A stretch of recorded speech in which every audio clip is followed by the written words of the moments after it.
सहेली।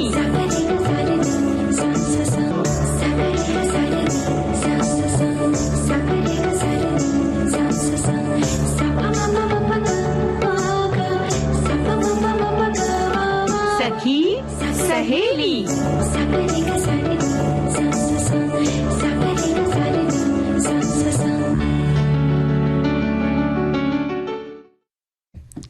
कार्यक्रम सखी सहेली सुनने वाली हमारी सारी सखियां, सहेलियां और श्रोता भाइयों को, और सोनाली तुम्हें भी, दीपा माहेश्वरी का हेल्दी नमस्कार।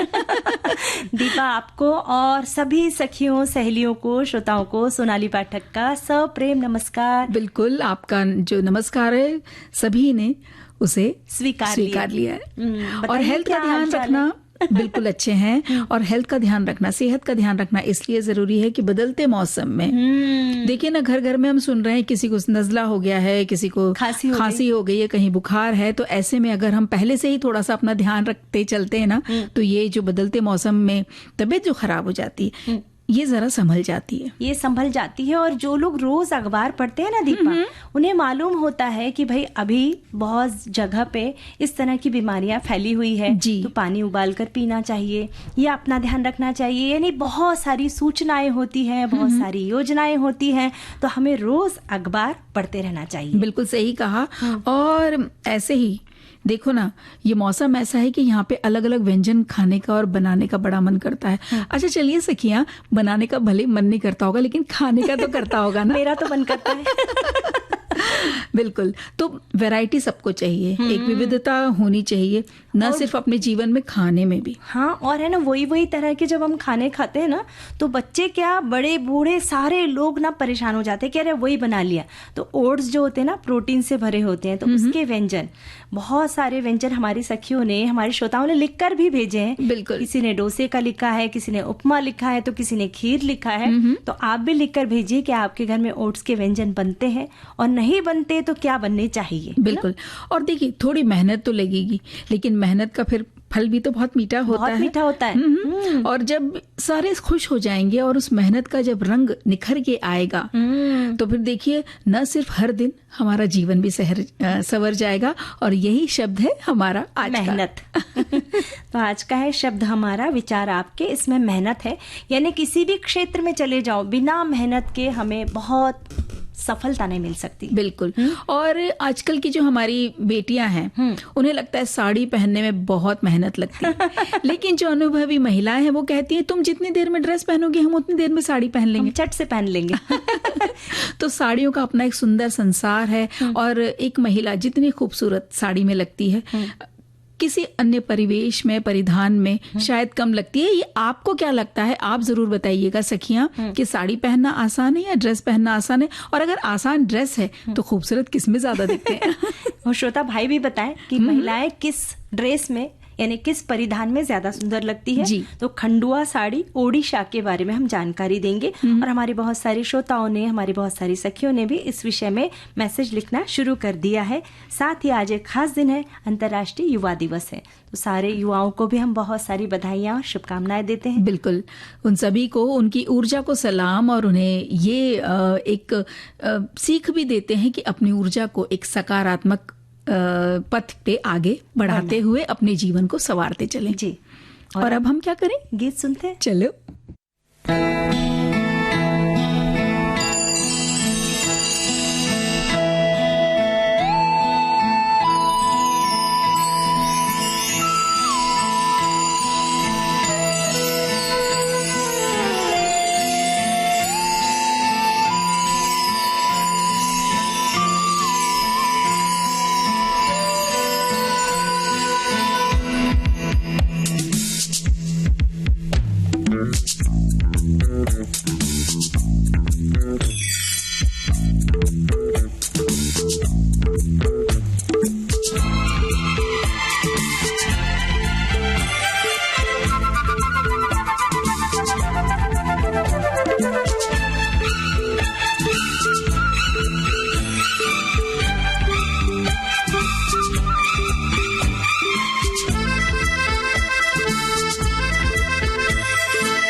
सोनाली, कहाँ खोई हुई हो संदेशों में?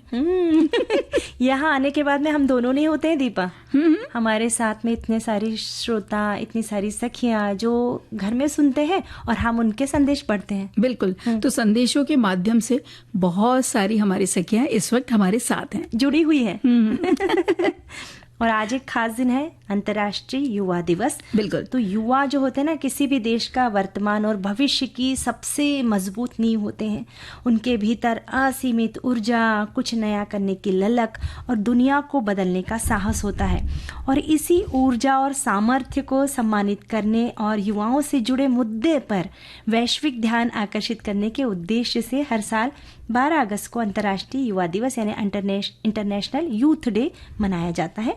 और ये दिन दुनिया भर के युवाओं की उपलब्धियों का उत्सव मनाने का दिन है और समाज निर्माण में उनकी भागीदारी को रेखांकित करने का एक साझा मंच है। बिल्कुल सही कहा।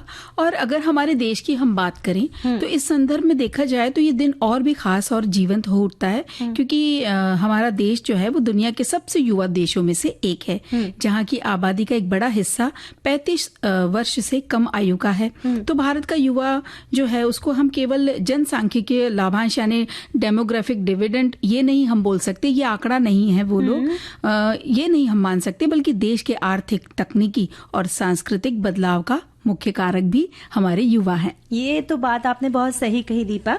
और आज का भारतीय युवा केवल अवसरों की तलाश नहीं कर रहा है, बल्कि स्टार्टअप इंडिया, डिजिटल इंडिया और नए विचारों के जरिए खुद अवसर पैदा कर रहा है।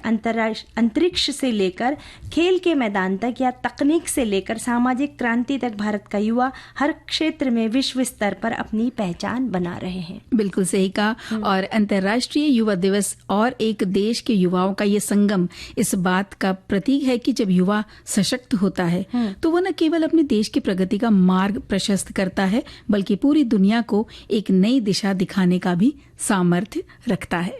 बस युवाओं को कुछ बातों का ध्यान रखना चाहिए, जैसे समय का बहुत ध्यान रखना चाहिए। बिल्कुल सही कि ये जो महत्वपूर्ण वर्ष है ना, ये जिंदगी में बार बार नहीं आती। बिल्कुल। और ये ऊर्जा भी बार बार नहीं मिलेगी, है ना, इसे संगठित करके रखना होता है।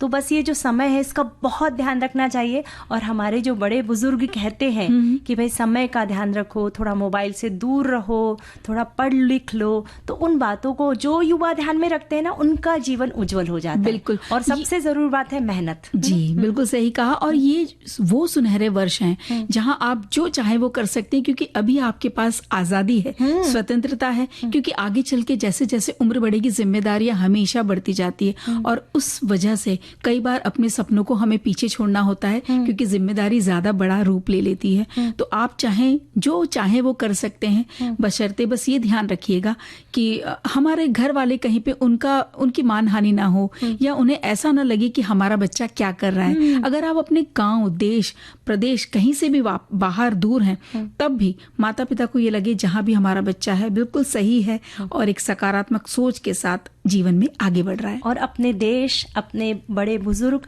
और अपने घर का नाम रोशन हो, इस बात का युवाओं को ध्यान रखना चाहिए। बिल्कुल। अच्छा, एक संदेश आया है, ये पढ़ना चाहती थी सोनाली। इन्होंने आधिकारिक जो थीम है इस साल की वो बताई है।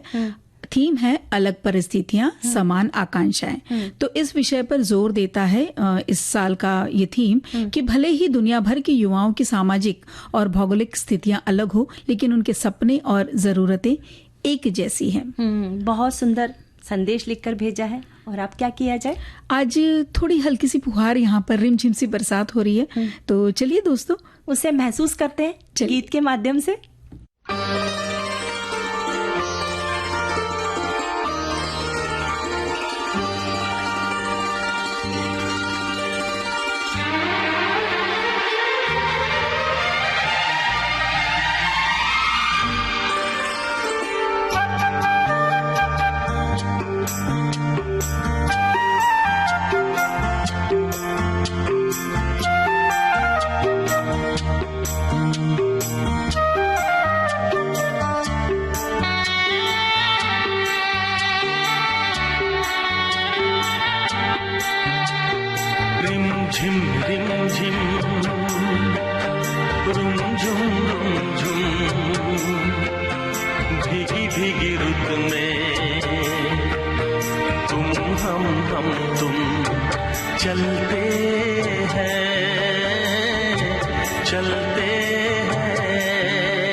जिसके लिए हम तरसे।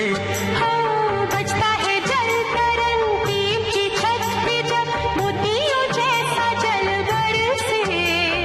बूंदों की ये झड़ी लाई है वो घड़ी जिसके लिए हम तरसे। रिमझिम रिमझिम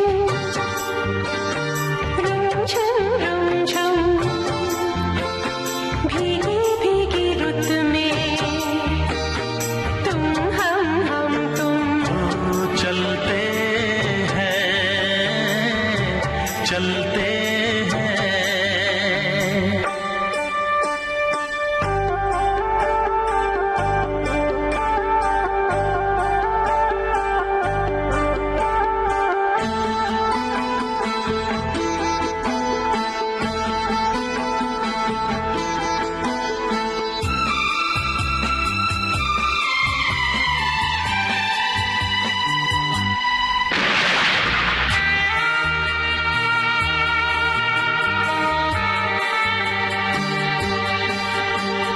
बादल की चादरें उड़े है वादियाँ सारी दिशाएं सोई है। सपनों के गाँव में भीगी सी छाँव में दो आत्माएं खोई है। ओ बादल की चादरें उड़े है वादियाँ सारी दिशाएं सोई है। सपनों के गाँव में भीगी सी छाँव में दो आत्माएं खोई है। रिमझिम रिमझिम ला रुमझुम रुमझुम ला भीगी भीगी रुत में हा तुम हम तुम। चलते हैं चलते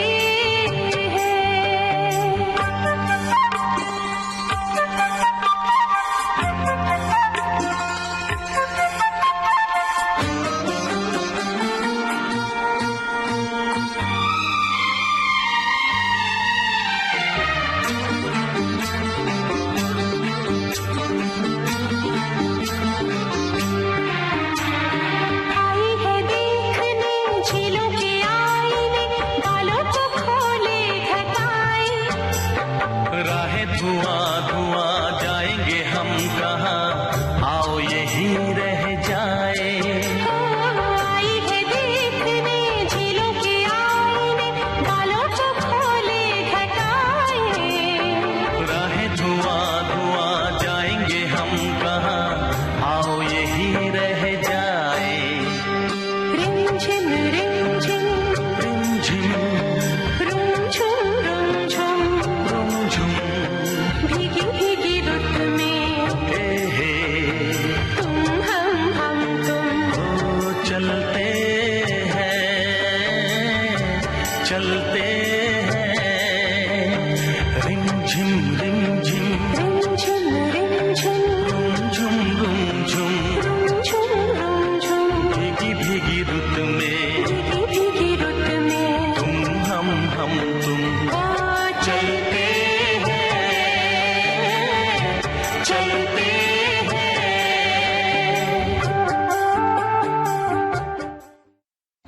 तो चलो चलते हैं साड़ियों के संसार में। हाँ बिल्कुल। अच्छा, साड़ियों से संदेश भी आया, लेकिन हम पहले ये जानकारी दे दें कि ये खंडुआ साड़ी होती क्या है। उड़ीसा में इसकी प्रसिद्ध ये साड़ी है, वहाँ की पारंपरिक बांध कला तकनीक से बनाई जाने वाली साड़ी है। वैसे तो उड़ीसा के कई क्षेत्र में बुनी जाती है ये वाली साड़ी, लेकिन मुख्य रूप से कटक जिले के नुआपटना और गंगा मणिबंध गाँव में बुनी जाती है। और दीपा, इस साड़ी का आध्यात्मिक महत्व भी है। पुरी के प्रसिद्ध जगन्नाथ मंदिर में भगवान जगन्नाथ, बलभद्र और सुभद्रा जी के वस्त्र खंडुआ रेशम से ही तैयार किए जाते हैं, जिन पर जयदेव रचित गीत गोविंद के श्लोक भी बुने हुए हैं। और इक्कत तकनीक से इसमें ताने और बाने के धागों को पहले से बांध कर और रंग करके पैटर्न तैयार किया जाता है, जिसे बंद कला कहा जाता है। और जो दूसरे ट्रेडिशनल जो सिल्क साड़ियां हैं ना, उनकी तुलना में खंडुआ साड़ी काफी हल्की होती है, जिसे पहनना बहुत आसान होता है। इसके सिल्क और कॉटन दोनों में इसे बुना जाता है। और डिजाइन की बात की जाए तो इसमें मुख्य रूप से हाथी, मोर, कछुआ, शंख, फूल और मंदिर की आकृति यानी टेम्पल बॉर्डर जैसे शुभ प्रतीकों का उपयोग किया जाता है। और रंगों की बात की जाए तो लाल, पीला, नारंगी और केसरिया जैसे जीवंत रंगों का अधिक इस्तेमाल होता है। और इस विशेष साड़ी के 2 और 3 प्रकार हैं, जैसे खंडुआ पाट जो शुद्ध रेशम से बनी साड़ी होती है। इसका उपयोग मुख्य रूप से मांगलिक अवसरों, त्योहारों, विवाह और धार्मिक अनुष्ठानों में किया जाता है। जी, और सूती खंडवा उसी तरह होती है, लेकिन इसमें शुद्ध कॉटन से बनाई जाती है। ये वाली साड़ी हल्की होती है, ब्रीदेबल यानी कि सांस लेने योग्य। अगर ऐसा नहीं लगना चाहिए कि साड़ी पहन के कुछ भारी सा लग रहा है या चुभ रहा है, वैसा नहीं लगता इसे पहनकर। एकदम आरामदायक होती है ये वाली साड़ी। आप चाहें तो सखियां रोजमर्रा के उपयोग में ले सकती हैं इसको, और गर्मी के मौसम के लिए तो बहुत उपयुक्त साड़ी है ये। और गीत गोविंद खंडुआ, ये खंडुआ का सबसे पवित्र और पारंपरिक रूप माना जाता है। इसके बॉडी या आंचल पर देवनागरी या ओडिया लिपि में गीत गोविंद के श्लोक बुने जाते हैं। इसे मुख्य रूप से भगवान जगन्नाथ के वस्त्रों के रूप में और धार्मिक अनुष्ठानों में पहना जाता है।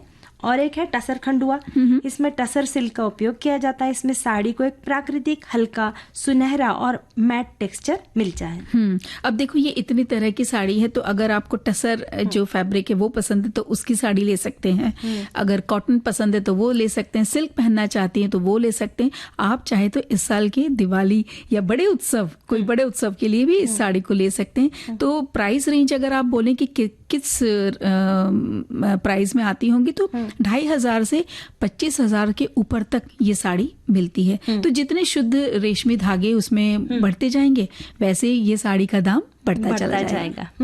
और एक हमारे सखी ने लिखा है दीपा कि एक भारतीय खूबसूरत परिधान है साड़ी, जिसको पहनकर हर महिला खूबसूरत दिखती है। मुझे साड़ी सबसे ज्यादा पसंद है। अभी बेटी की शादी है, इसके लिए खरीदारी चल रही है। कल ही एक साड़ी खरीदी जो पहनने पर सुंदर दिख रही थी। खंडुआ साड़ी का नाम पहली बार सुन रही हूँ, आपसे जानकारी मिलेगी। जानकारी भी मिल चुकी है। बिल्कुल। और हमने जो पूछा था ना कि क्या पहनना ज्यादा पसंद है, तो हमारी एक सहेली लिखती है कि मुझे साड़ी पहनना बेहद पसंद है और पहनती भी हूँ, पर अब ड्रेस पहनना शुरू कर दिया है। ड्रेस पहनना ज्यादा इजी लगता है, झट से पहन लो और चल दो। मुझे भी साड़ी में खूबसूरती ज्यादा दिखती है। और सलवार सूट हो या कोई भी ड्रेस हो, अगर सलीके से पहना गया रंग, उम्र और समय के अनुसार, तो वो भी बहुत खूबसूरत लगता है। पर साड़ी की बात तो कुछ और निराली है। तो भाई साड़ी जीतती जा रही है, जीत तो साड़ी की हो रही है। और एक सखी ने लिखा है, आज हरियाली अमावस्या है। आज भी महिलाएं खूबसूरत रंग बिरंगी हरी साड़ी चूड़ी में सज धज कर मंदिरों में, बाजारों में दिख रही है। साड़ियाँ, चूड़ियाँ और राखियों की खरीदारी चल रही है। मेहंदी लगवाने की भी भीड़ लगी हुई है। गर्मी है, फिर भी सभी को अपनी बारी का इंतजार है।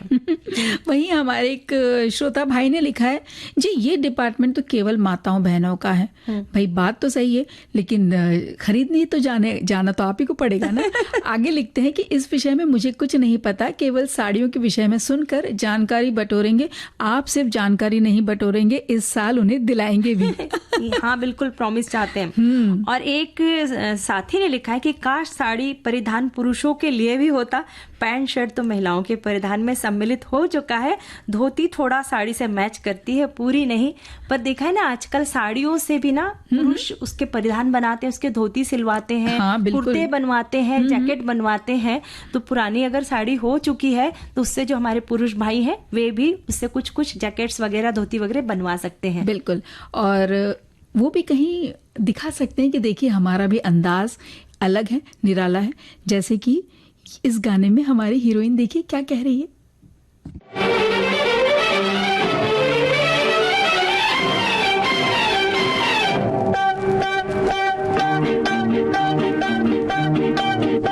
अरे यार मेरी तुम भी हो गजब, घूंघट तो जरा ओढ़ो। आहा मानो कहा अब तुम हो जवां, मेरी जान लड़कपन छोड़ो। जब मेरी चुनरिया मलमल की, फिर क्यों न फिरूं झलकी झलकी। अरे यार मेरी तुम भी हो गजब, घूंघट तो जरा ओढ़ो। आहा मानो कहा अब तुम हो जवां, मेरी जान लड़कपन छोड़ो।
वंदे मातरम।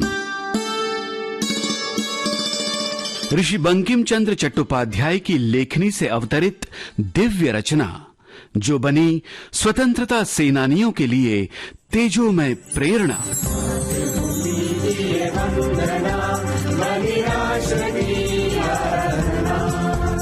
स्वाधीनता दिवस के पावन अवसर पर सुनिए राष्ट्रीय गीत वंदे मातरम के अनुवादों पर आधारित वंदे मातरम एक जय घोष, इस रूपक श्रृंखला की विशेष कड़ी।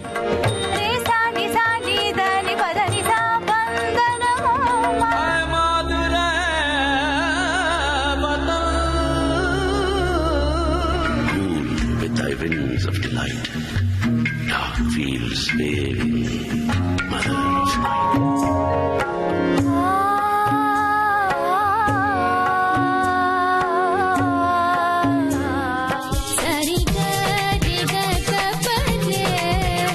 शनिवार 15 अगस्त 2026 को दिन में 11 बजे केवल विविध भारती पर।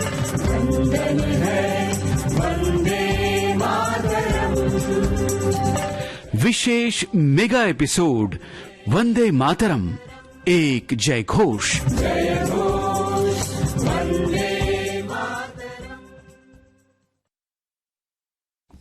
सोनाली, अब एक वक्त हो चला है अंतराल का, तो लेते हैं ब्रेक।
ब्रेक के बाद हम फिर हाजिर हैं। कार्यक्रम है सखी सहेली। और एक मैसेज को पढ़ के ना दीपा मैं थोड़ी भावुक हो गई। कितना सुंदर मैसेज है। हमारे एक साथी लिखते हैं कि मेरी माताजी के देहांत को 19 साल हो गए हैं, पर आज भी मेरी माताजी के नाम से हर साल एक बार एक साड़ी खरीदता हूँ और यथा उचित प्रसंग नहीं तो उनके जन्म दिवस पर किसी जरूरतमंद बुजुर्ग महिला को ये साड़ी दान में दे देता हूँ। निजी तौर पर जब भी मैं अकेला महसूस करता हूँ तब मेरी माताजी की साड़ी को ओढ़ के सो जाता हूँ, तो मुझे मेरी माताजी की कमी महसूस नहीं होती। इस विषय को आज चर्चा में लाने के लिए आप सभी और विविध भारती का हृदयपूर्वक आभार व्यक्त करता हूँ। जी, ये कुछ इसी तरह की भावनाएं शायद हमारी बहुत सारी सखियों की भी होती होगी। हम जो हमारे प्रिय हैं, जो हमसे दूर चले जाते हैं, उनकी कोई पहनी हुई चीज सदा हमारे पास रहती, तो एक धरोहर के रूप में वो हमें साथ रहती है और याद उनकी ताज़ा बनी रहती है। तो आपने भी ये अपना अनुभव शेयर किया, तो उसके लिए हम आपको धन्यवाद कहते हैं।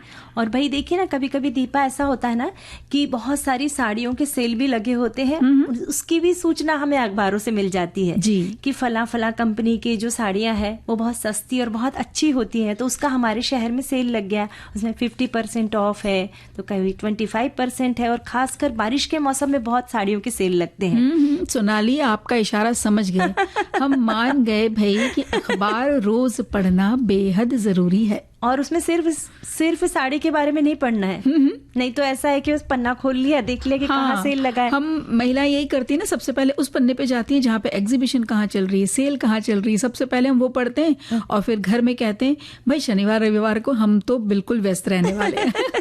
नहीं, यानी रंग बिरंगा जो पन्ना होता है ना, वो महिलाओं को ज्यादा भाता है। पर ऐसे नहीं है, गृहिणियों को भी सारा पेपर, सारा अखबार रोज पढ़ना चाहिए, क्योंकि क्या होता है ना, अखबारों से हमें बहुत बहुत नए नए विषयों की जानकारी मिलती है। और बहुत कई बार हम सचेत भी हो जाते हैं दीपा कि अगर देखिए ना, वो जो दुर्घटना घटी, अगर उसमें ऐसा होता, यानी कोई मेन होल में गिर गया है, मोबाइल में लगा हुआ था लड़का बच्चा जो था, तो हमें बाहर निकलते वक्त मोबाइल में झुककर देखते नहीं जाना है, हमें रास्ते से चलते वक्त सावधानी से जाना है। ये मैंने एक उदाहरण दिया, ऐसे कई सारे ऐसे वाकया होते हैं कि जो हम अखबारों के कारण हम सचेत हो जाते हैं। बिल्कुल सही कहा। और कहीं हमारे शहर के किसी और क्षेत्र में जहाँ बहुत दूर है, क्या चल रहा है क्या नहीं चल रहा है, हमें सब कुछ पता चलता रहता है।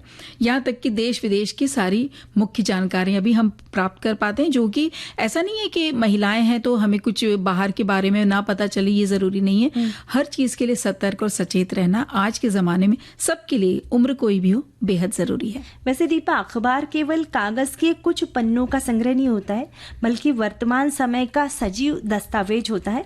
इसमें मौजूद हर तरह का समाचार हमें समाज, देश और विश्व स्तर से जोड़कर रखता है। और जो लोग रोज अखबार पढ़ते हैं वे केवल घटनाओं से परिचित नहीं होते, बल्कि बदलते समय के साथ कदम से कदम मिलाकर चलना भी सीख जाते हैं। और ऐसा होता है ना कि सुबह की चाय की चुस्कियों के साथ जब हम अखबार के पन्ने खोलते हैं, तब मानो ज्ञान की एक नई खिड़की खुल जाती है। कहीं विज्ञान की नई उड़ान है, कहीं खेल जगत की नई विजय गाथा है, कहीं संस्कृति की सुगंध है, तो कहीं समाज की चुनौतियों का आईना हमें नजर आता है। ये इसी बात पर देखो एक संदेश आया है। ये संदेश में हमारे श्रोता भाई कहते हैं कि मैं सुबह सुबह हमेशा चाय पीते पीते अखबार पढ़ता हूँ और दोपहर में आराम से क्रॉसवर्ड, जो उसमें सेक्शन होता है जिसमें शब्द खाना पूर्ति करना होता है, वो करता हूँ। इससे मेरे दिन की शुरुआत अच्छी होती है और मूड भी फ्रेश होता है। ये बहुत अच्छी आदत है। ये ना खासकर बुजुर्गों को भी ये करना चाहिए। जो क्रॉसवर्ड होते हैं ना, उससे हमारा दिमाग तेज रहता है, उससे हमारा दिमाग चलता है। तो बढ़ती उम्र के साथ साथ क्या होता है, दिमाग की नसें थोड़ी सी सिकुड़ने लगती हैं। तो क्रॉसवर्ड जरूर हमें बढ़ती उम्र के साथ करना चाहिए। एक हमारे साथी ने लिखा है कि स्कूल में किताब पढ़ने का शौक हुआ स्कूल की लाइब्रेरी के कारण, उसके बाद बाहर की किताबें, कुछ चुनिंदा लेखकों का पता चला, उनको पढ़ा, फिर अखबार थाम लिया जो अब तक साथ है। कितनी अच्छी बात है। वही एक साथी कहते हैं कि अखबार पढ़ना सबसे पहले स्कूल में हर रोज हिंदी की हेडलाइन के प्रेयर में पढ़ने के लिए बोला जाता था। मैट्रिक में स्कूल में टीचर ने बताया इंग्लिश पेपर पढ़ो, इससे इंग्लिश अच्छी होती है। बस वो आदत दिनचर्या में शामिल हो गई है। बहुत लोग सुबह की चाय के साथ अखबार देखते हैं, जो एक बेहतरीन दिनचर्या है, जो ना सिर्फ देश दुनिया की खबरों से जोड़ता है बल्कि मानसिक विकास में भी मदद करता है। बिल्कुल सही कहा, क्योंकि अखबार जो भाषा का मूक शिक्षक है, इसकी शब्द संपदा हमारी अभिव्यक्ति को निखारती है, विचारों को परिपक्व बनाती है और दृष्टिकोण को व्यापक भी करती है। और संपत्ति लेख जो हम अगर पढ़ते हैं तो उससे हम तर्क करना सीखते हैं, जबकि प्रेरणादायक समाचार जीवन में आशा और उत्साह का संचार करते हैं। और देखो ना सोनाली, आज सोशल मीडिया के तेज बहाव में सूचनाएं क्षण भर में आती जाती रहती हैं, लेकिन अखबार सत्य, संतुलन और विश्वसनीयता का दीपक बनकर हमारे विश्वास को प्रकाशित करता है। एक हमारी सखी ने भी लिखा है कि मुझे संपादकीय पढ़ना बहुत अच्छा लगता है। इसमें तार्किक और गंभीर सोच विकसित होती है। स्क्रीन पर स्क्रॉल करने के बजाय प्रिंट या अखबार पढ़ने से ध्यान केंद्रित करने की शक्ति बढ़ जाती है। वर्षों से सुबह का अखबार निश्चित और शांत होकर पढ़ना चाहती हूँ। सुबह का काम निपटाकर 9 बजे के बाद नाश्ता करने के बाद मैं पेपर पढ़ती हूँ और ज्ञानवर्धन के साथ मेरा बहुत समय अच्छा व्यतीत होता है। किसी कारणवश अगर दिन में पेपर छूट जाए तब भी मुझे समय मिलता है तो रात में मैं पेपर जरूर पढ़ती हूँ। बिल्कुल। और ये संपादकीय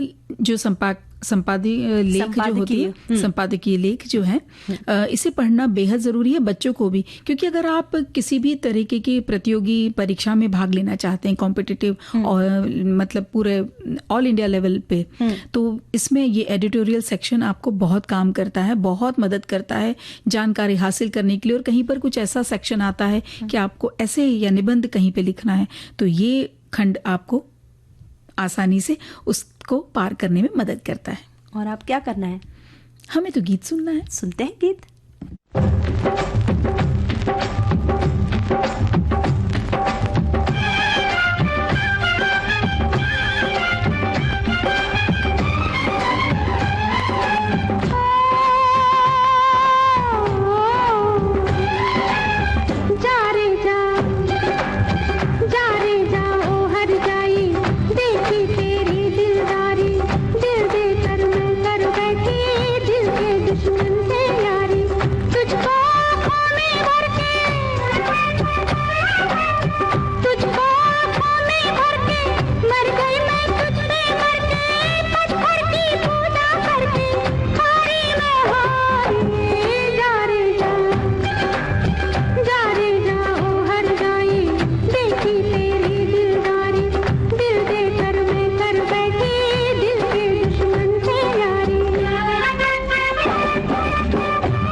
तो भाई अखबारों से यारी करनी है और थोड़ा ये मोबाइल में भी बैठना जरूरी है, लेकिन मोबाइल स्क्रोलिंग करना है उतनी नहीं, अगर ज्ञान की जरूरत उसके द्वारा लेनी है तो वो भी लेना जरूरी है। लेकिन एक देखिए संदेश यहाँ पर आया है, हमारे श्रोता ने लिखा है कि अखबार पढ़ना ये सबसे पहले स्कूल में हर रोज हिंदी की हेडलाइन प्रेयर में पढ़ने के लिए बोला जाता था, और मैट्रिक में स्कूल में टीचर ने बताया था कि इंग्लिश पेपर पढ़ो, तो इंग्लिश इससे हमारी अच्छी हो गई। उसके अलावा एक और संदेश आया है, ये कहता है कि स्कूल में किताबें पढ़ने का शौक हुआ और स्कूल की लाइब्रेरी के कारण उसके बाद बाहर की किताबें कुछ चुनिंदा लेखकों का पता चला, उसको पढ़ा, फिर अखबार थाम लिया, जो अब तक साथ है। एक साथी लिखते हैं, अखबार पढ़ना ये ऐसी आदत है जिस दिन अखबार की छुट्टी होती है उस दिन बहुत खालीपन लगता है, वो दिन अधूरा लगता है।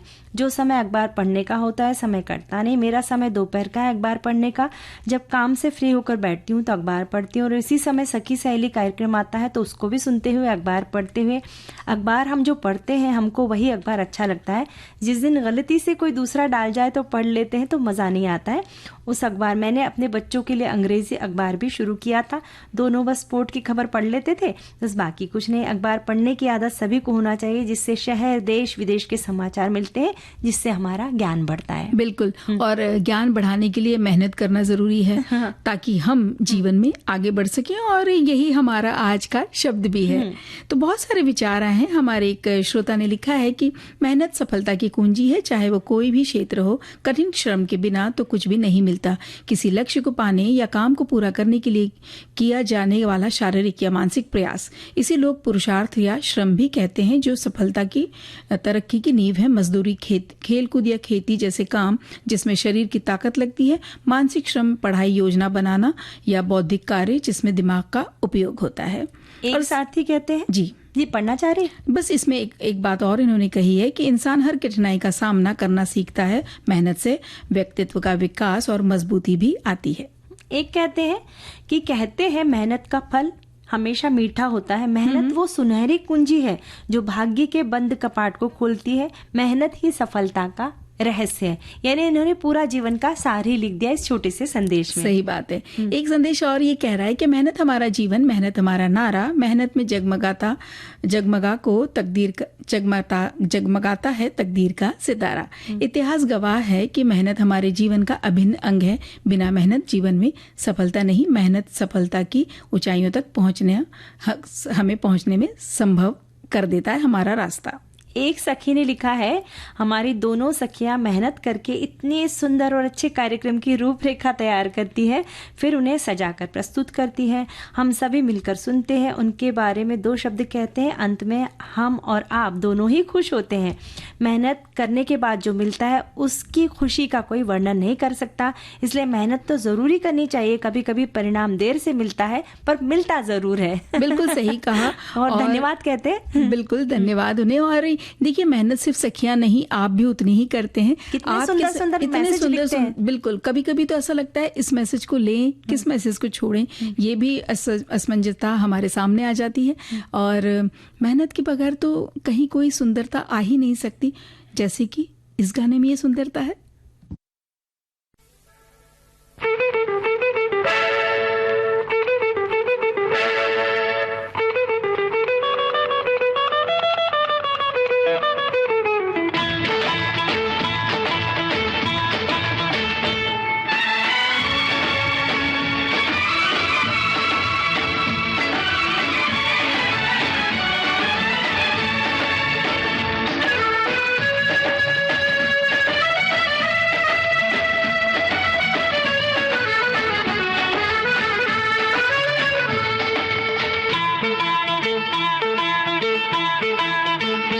आजकल तेरे मेरे प्यार के चर्चे हर ज़बान पर, सबको मालूम है और सबको खबर हो गई।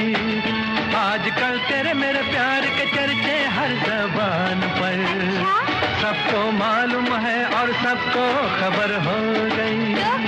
आजकल तेरे मेरे प्यार के चर्चे हर ज़बान पर, सबको मालूम है और सबको खबर हो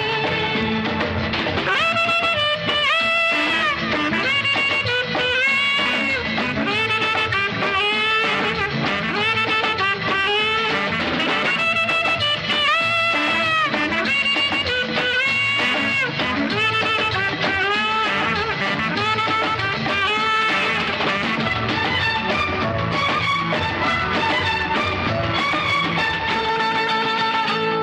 हमने तो प्यार में ऐसा काम कर लिया, प्यार की राह में अपना नाम कर लिया।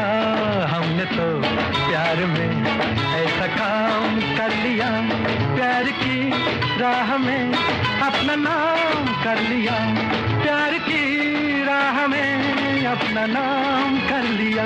आजकल तेरे मेरे प्यार के चर्चे हर ज़बान पर। अच्छा, सबको मालूम है और सबको खबर हो गई। तो क्या आजकल तेरे मेरे प्यार के चर्चे हर ज़बान पर, सबको मालूम है और सबको खबर हो गई।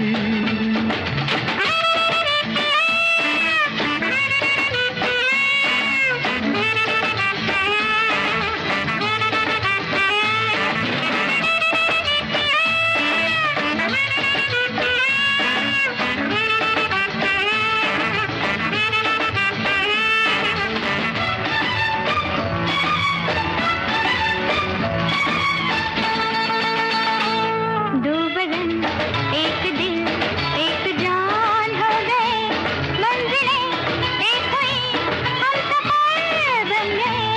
दो बदन एक दिल एक जान हो गए, मंजिलें एक हुई हम सफर बन गए, मंजिलें एक हुई हम सफर बन गए। आजकल तेरे मेरे प्यार के चर्चे हर ज़बान पर, सबको मालूम है और सबको खबर हो गई। तो क्या आजकल तेरे मेरे प्यार के चर्चे हर ज़बान पर, सबको मालूम है और सबको खबर हो गई।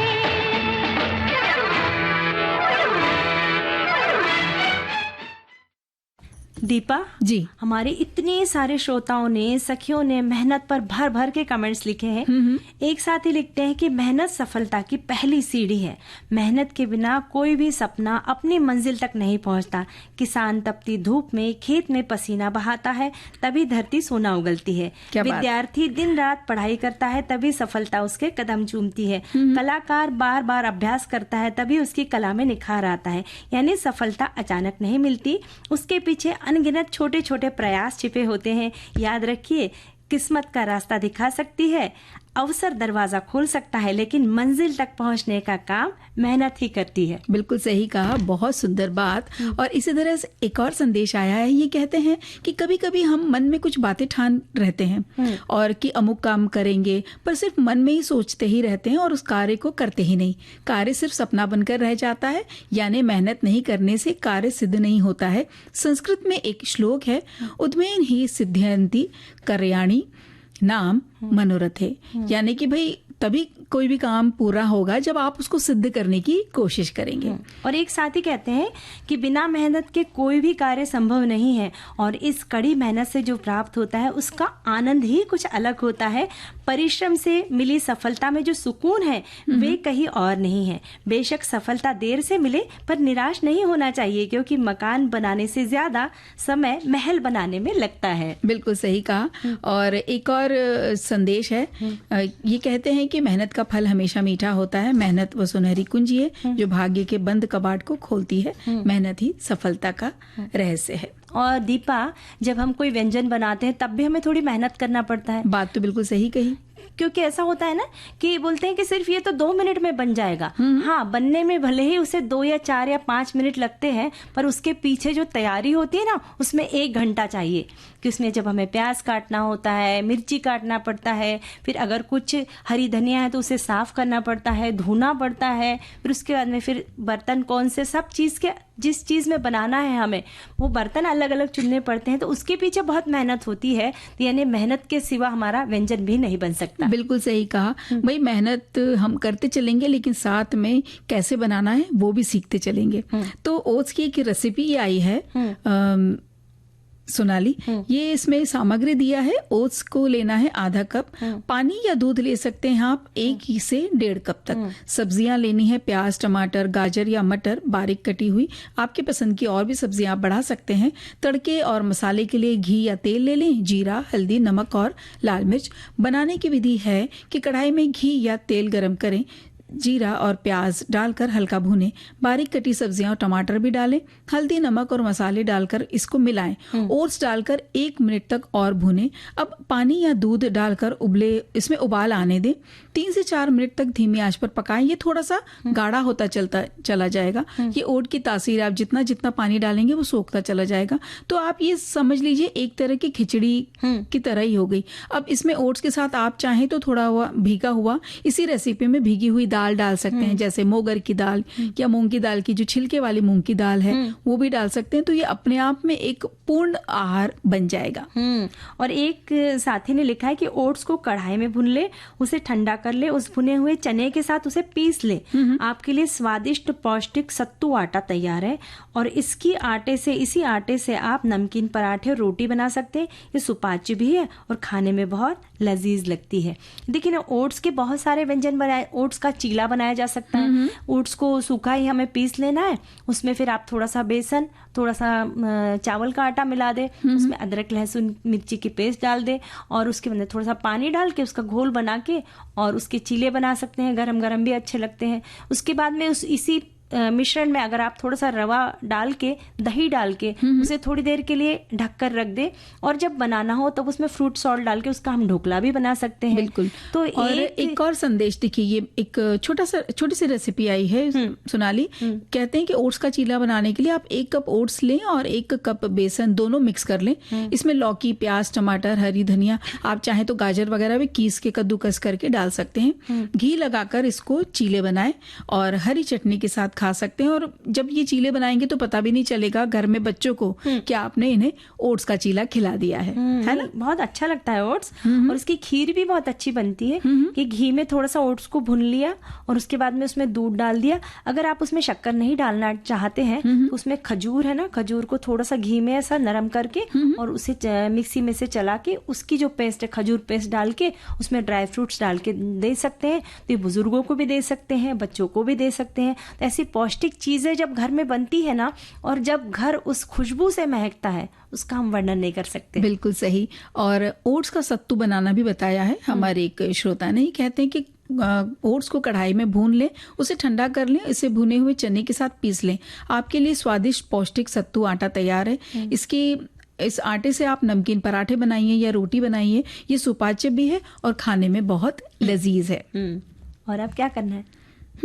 देखिए क्या करते हैं।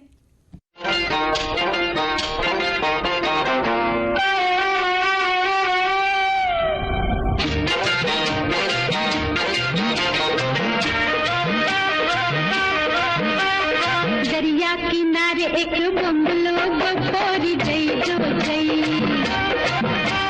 दरिया किनारे एक बंगलो बपोरी जई जो जई। जय जो जय, अरे जाएगी कहाँ है कोई, अरे जाएगी कहाँ तेरे पीछे ये पोरा आई जो आई। आई जो आई। दरिया किनारे एक बंगलो बपोरी जई जो जई। दरिया किनारे एक बंगलो बपोरी जई जो जई।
ही बंगला तेरे लिए बांधूं तो पाए दिया चैन।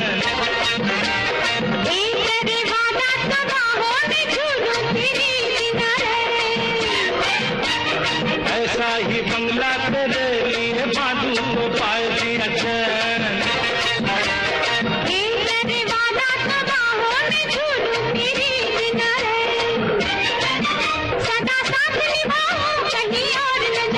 कभी हाथ न आए कभी दिल में समाए, काहे सतौती है री आई हाय।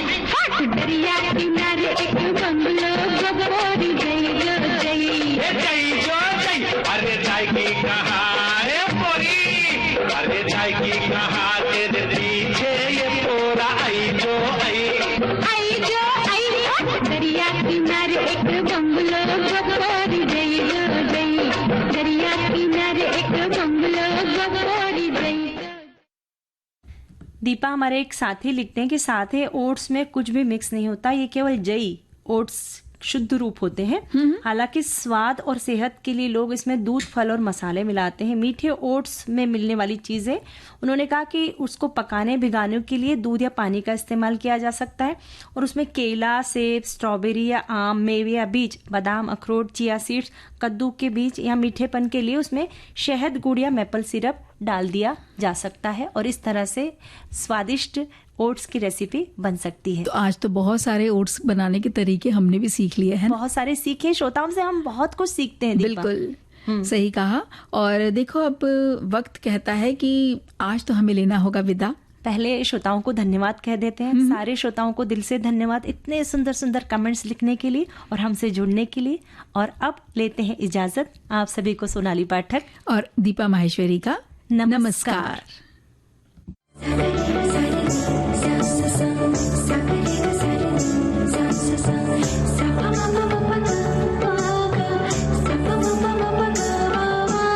सखी सहेली।